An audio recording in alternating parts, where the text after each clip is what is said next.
going through week by week this passage in the attempt to understand what it mean when we say a gospel-shaped marriage, a marriage shaped by the gospel. Some of the themes have been recurring, hopefully, and what you've seen is that a marriage shaped by the gospel, the one that Paul is talking about here, it's not the marriage that looks great all around on the outside. He's not talking about a perfect marriage. He's not talking about a marriage in which two people look at each other and say, "You're all right just as you are. That's okay."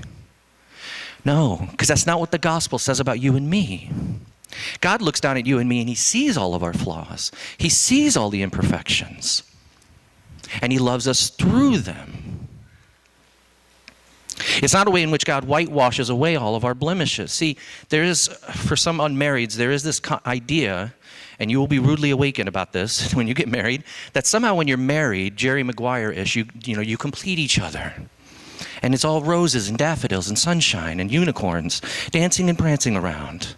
And that's, I know, because you're romantic and you fall in love.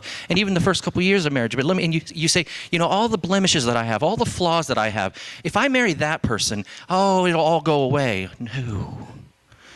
Actually, that person's going to see your flaws, as we'll see today. They're going to see your imperfections and your weaknesses. They're going to see you when you wake up first thing in the morning. And they're going to know you through and through in the most powerful way possible. And they're going to love you through it. See, that's what a gospel-shaped marriage means. Not a perfect marriage, and not a marriage where you say there are weaknesses, there are flaws, and I'm getting out of here. No. It's a marriage that instead says, I see all of that in you, and yet I'm here for the long haul. We looked a couple weeks ago, just to recap briefly, for those of you who weren't here, at two factors really quickly, that what I called the start of marriage, which is in verse 21, meaning mutually submit to one another. You mutually submit to one another in the marriage. That's the starting point, Paul says. If you don't do that out of reference for Christ, then you won't get anywhere else in the passage. It won't make any other difference. Your marriage won't go anywhere unless you start at that point. And then last week we touched on what the purpose of marriage according to Paul is. This whole business of wives submit and husbands love as Christ loved. And he says, what's the purpose to all that? What's the end game? He says, the end game is that you will one day present that other person in heaven to God. And you will say, I worked on this all along with you. Look, behold.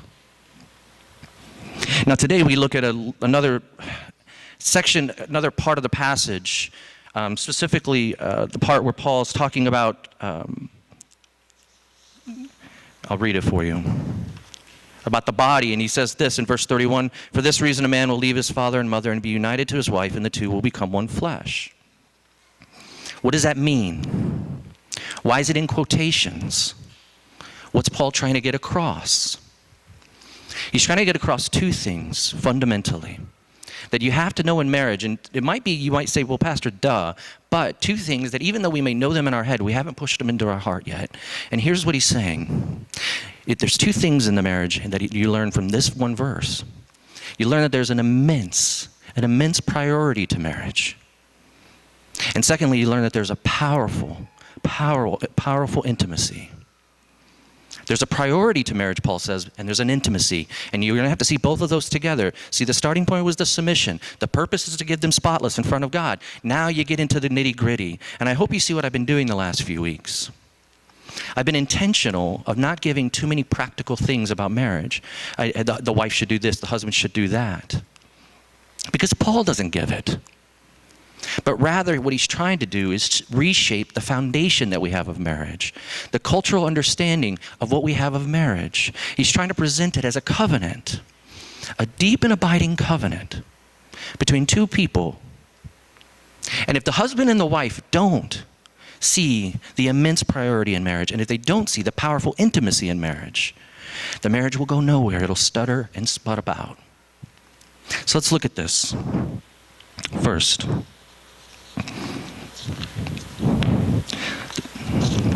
see, this is what happens when your notes are all out of order. The immense priority. You have an outline. You can follow along. The immense priority. Why? What's this quote? He says, for this reason, a man and a woman shall leave their mother and father. A man should leave his mother and father. Why does he say this? And why is it in quotations? Because Paul's being a little cheeky here. He's been a little bit of a smarty pants. What Paul is saying is, if you want to know something about marriage and the priority that it should be taking in your life as a husband and a wife, go back to when this quote first originates. He's quoting Jesus, who was quoting Genesis 2. And in the book of Genesis, we touched on this a little bit last week, God is inventing things. He's creating. He's creating the earth. He's creating animals. And he creates man. And every time he says, it's good, it's good, it's good. But when he creates the man, he says it's not good to be alone. And he creates this woman for him. The marriage. See, this is Paul saying that above and beyond everything, marriage is the priority and fundamental relationship you are going to have to deal with in your life, above every other relationship. Because if you notice, when does God say man and woman together? He creates Adam and says it's not good, so he creates the woman. And what Paul is driving at is he's saying there's a priority to your marriage. He doesn't, in the garden, for example, he doesn't create Adam and Adam Jr. It's not a father and a son. He doesn't create Eve and Eve. You can't have Eve Jr., can you? Yvette. He doesn't create Eve and Yvette. It's not a mother-daughter relationship.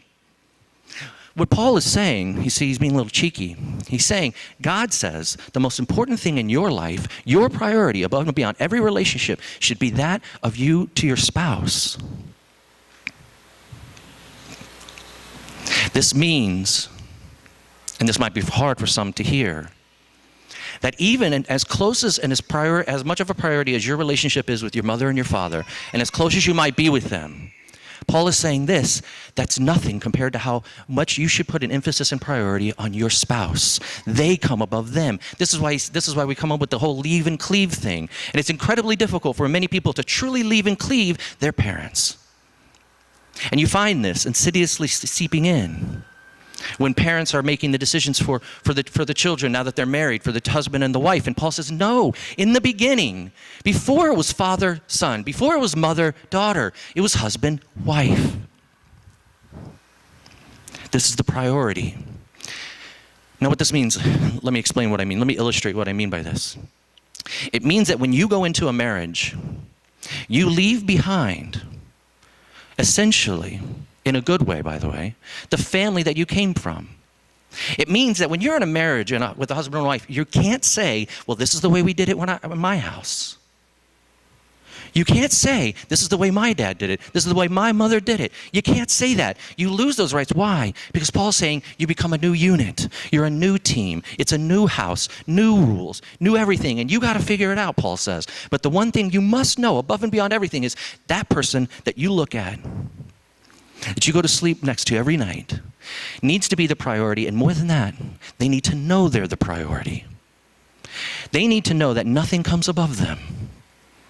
Not your job, not your mother, not your father, not other relationships. Nothing comes above them.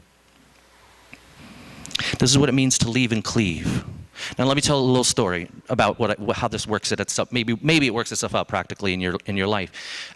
In the book, The Meaning of Marriage by Tim Keller, and most of you know that Tim Keller has been a really good mentor of mine, somebody I look up to and read a lot and have been influenced by. He wrote a book called The Meaning of Marriage, and if you're not married, get it. If you are married, please get it.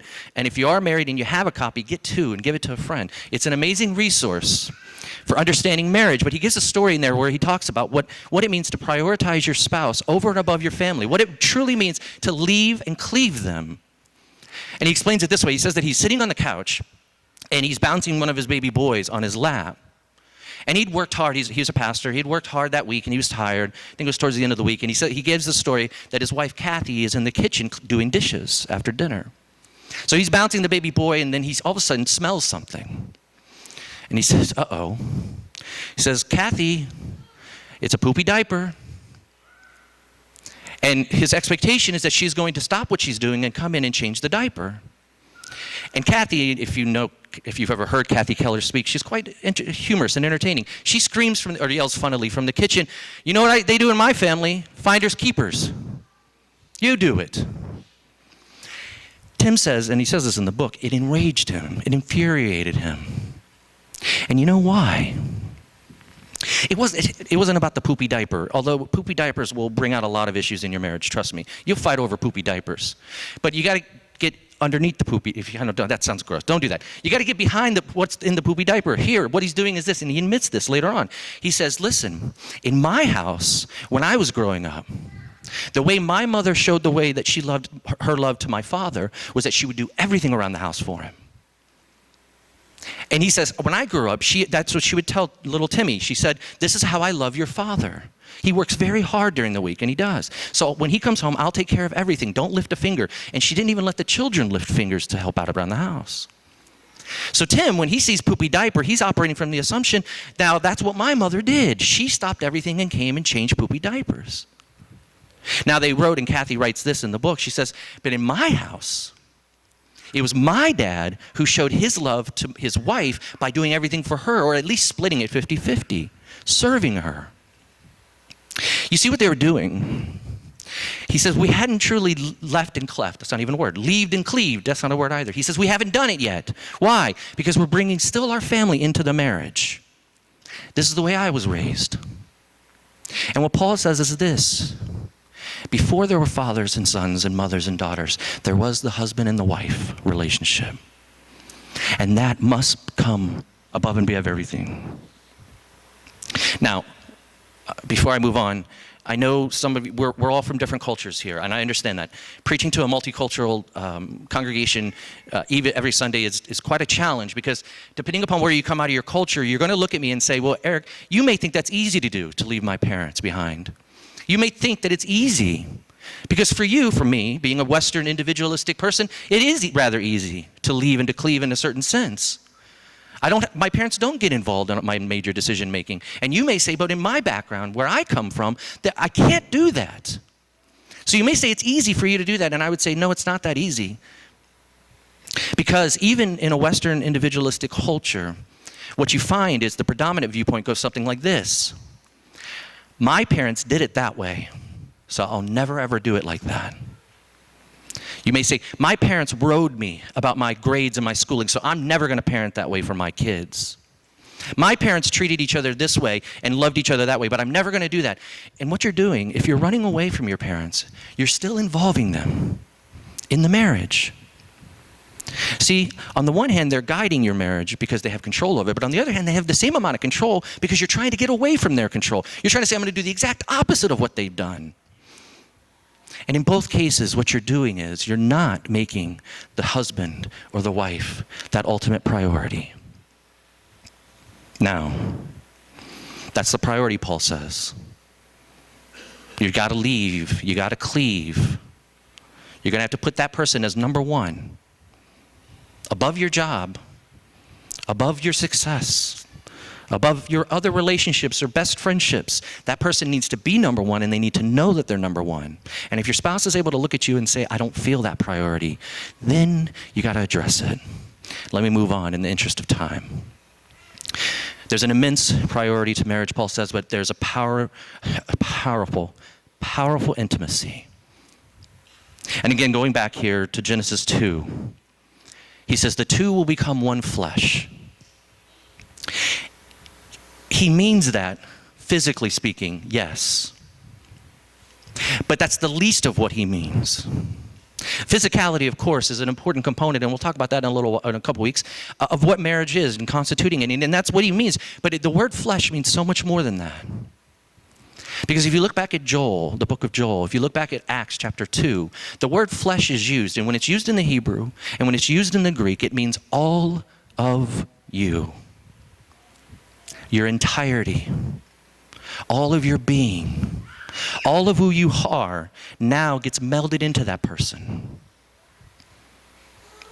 He even says to care for your body. Care for them as you would your body. What he's saying is this: there's nothing, not one thing that you hold back from your spouse. You don't have the right anymore to do that. Sure, you'll have different activities, and you won't do everything together, and you won't always wear matching clothes. No, he's not saying that. He's saying there's going to be differences to you, yes, but there's going to be a singularity to you in which you look at the other person and say, I am 100% vulnerable to you. You get complete and utter access to me, financially, socially, emotionally, spiritually, physically. It's the total giving of yourself to the other person. Let me address a rejoinder that you might have. I don't know if you're going to, some people have come back on me throughout the years when I've said that. When I've said that he's saying one flesh means you give everything of yourself to them. You open up all doors to them. There's nothing closed off. Not your money, not your time, not anything. It means that if you want to, and you'll know this when you get married, if you want to go somewhere and do something, what? You have to ask. You have to check in. Hey, I'm going to go do this. You don't just go off on your own. Especially when you have children. Please, if you have children, don't just leave. You got to talk. You owe your time to your spouse. You owe your money to your spouse. You have one of everything, Paul says, and you give utterly, completely, and you're totally vulnerable. And you may look at me and go, that sounds crazy. That sounds like, Pastor, you're restricting my freedom. That sounds oppressive. You say, after all, I'm an individual. What about that? I need to hold some things in my life back. And Paul says no, because every time that word flesh is used in the Bible, what God says is it's the totality of the person. It's everything about you. You open up to them. Everything's fair game. And to the modern person, here's the rejoinder. The modern person would probably hear that and say, well, that sounds entirely constrictive and oppressive. That I lose everything that I have as far as my individuality. And I would say, actually, by putting limits on your marriage, by limiting it to yourself and opening yourself up fully to the other person, what you're doing is actually finding freedom.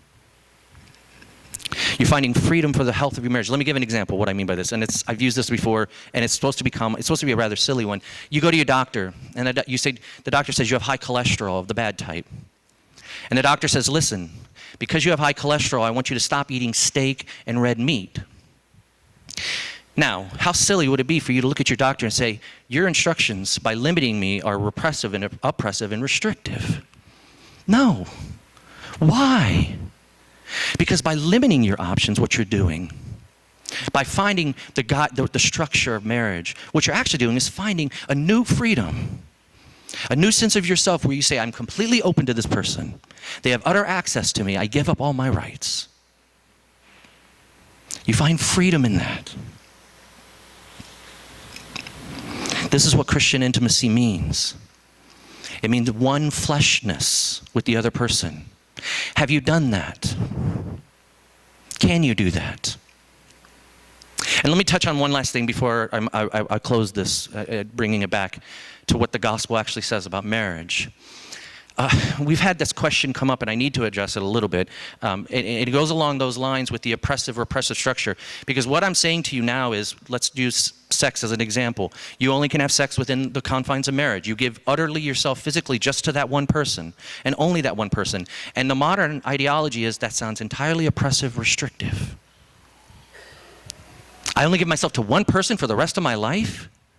Or rather, people say, I don't even need to get married. Why do I need to get married? I'm in love with a person. I can have sex, and we call it sex before marriage. Now, what's wrong with that from a biblical standpoint? Let's play this out. I'm not here to tell you that I'm not going to give you a verse that says sex outside of marriage or sex before marriage is wrong. But play out the logical implications of the one fleshness.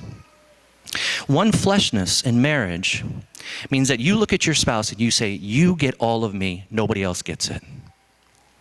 If you have sex outside of marriage, what you're saying, you think you're getting closer to the person, but what you're actually saying is, you get this part of me, but not the rest of me. You see the fundamental flaw in believing that sex before marriage, and I've heard this, a lot of people have told me, having sex before marriage, I do it because I love them, it makes me closer to the person. And I'd say, actually, no, you're robbing that person. You're telling the person you have access to part of me, my body, but you don't get access to the rest of me. You don't get access to my bank book. You don't get access to my social calendar. That's what marriage is, Paul says. It's the one fleshness in which you find true liberation, true freedom. It's not oppressive, it is limiting, it is restrictive, but it's putting down the stake for the betterment of your own health. It's not getting you closer to that person, it's robbing them of the true you. You're giving them one access into one little corridor of your life and not the rest of it. Paul says, in marriage, all the doors fly open. There's a power to this intimacy. There's an immense power to it. And I wish, brothers and sisters, we could talk for a while, longer about this. Here's a real practical application of this. In your marriage, and if you're not married, you'll find this out, you will. Because of this power of intimacy, because of the one fleshness, your spouse will have a power over you like nobody else has. And it'll be beautiful and it'll be sweet because they'll look at you and they'll be able to say, I see all your flaws. You can hide them from everybody else, but I see them. And it'll be beautiful and golden, but at the same time, the power of that intimacy can be used for wrong purposes. There's nobody who's going to lift you up higher than your spouse, and there's nobody who's going to cut you down more with one single word. You guys, I like all of you, and if I haven't met you, I will like you if I get to know you. And if you come up to me afterwards and you say, Aric, I think you're the kindest, gentlest person on the entire planet. Nobody's ever said that to me, by the way, in my entire life. But if you said it to me, it would mean something to me. And my wife's laughing because she knows that's true. If you told me I'm the kindest, most gentle person in my life, that would make me feel good. If my wife tells me I'm the kindest, most gentlest person in life, it takes me to the summit. Because there's a power to that. There's a one fleshness. Do you see this now? And you have an unwieldy power in your marriage to lift up or to destroy. But you got to get to the place in your marriage where you look at your spouse and you say, we are one. I'm utterly open to you and vulnerable to you. You have to look at the person and say, I put you above everything else. I don't need affirmation from my job because I have you. I don't need affirmation from my parents because I have you. I don't need affirmation or respect or anything from anybody else because I have you. You're my priority. You're my intimate one fleshness is what you need to say. Now, go do it. And if you're like me, which I think some of you are, you will fail miserably. Because you'll have the priority, you'll have the power of intimacy, but you won't have the power to do it. And if you're not married, you're probably scared to heck right now going, oh my gosh, that's not what I want marriage to. I didn't think marriage was like that. They get all of me, they get me, I have to put them number one, and I have to give them all of me. That sounds crazy, it sounds ridiculous until you see the one who prayed to make you his priority. Until you see the one who prayed to make you the one fleshness with him. If you look at John chapter 17, you'll see Jesus in one of his most famous prayers, his longest prayers. He looks up to God. And you know what he says to God? He says, God, lift them up if it means putting me down. And he says this in verse 22. He says, I've given them the glory that you gave me, that they may be one as we are one. I and them and you and me, so that they may be brought to complete unity. Where will you find the power to prioritize your spouse above everything in your life? Only when you see the power of the one who prioritized you above everything in life, even to die for you. Jesus says, you're the priority. Where do you find the ability to become completely vulnerable to somebody? To become truly one flesh, socially, emotionally, spiritually, financially, in every way, physically? Only when you see him praying for you, saying, I want to be one with them. Do you see the theme that we've been looking at? Is that a gospel-shaped marriage should be a picture of the true marriage in which Christ lays down his life for you. So then how can you not lay down your life for your spouse, for the other? That's what Paul is calling us to, nothing less than that. Complete submission, complete one fleshness, utter priority, utter openness. And he says the only way you can get there, you can't do it. You need to constantly look at the cross and see the one who says, I want to be one with you. And this is what I'll do to make it happen. Oh, when you see that, when you know you're one with him now, and it cost him his life, your marriage looks like a dress rehearsal. You say, honey, you want to be a priority? Go ahead. Honey, you want all of me? Go ahead. Because he gave all of him for me. What do I have to hold back from you? How deep the Father's love for us, how vast beyond all measure, that he would give his only Son to make a wretch his treasure. See him doing it for you through Jesus Christ. Then and only then will you start to be able to do it for others. That's the power, not just as an example, but has the supernatural power to subjugate your needs and desires below that of the other, to serve them, to love them as he loved you. He says, let them be one as we are one. Consider how you can be one with your spouse now, or your future spouse in the future. Please pray with me now and reflect on these words. How deep the Father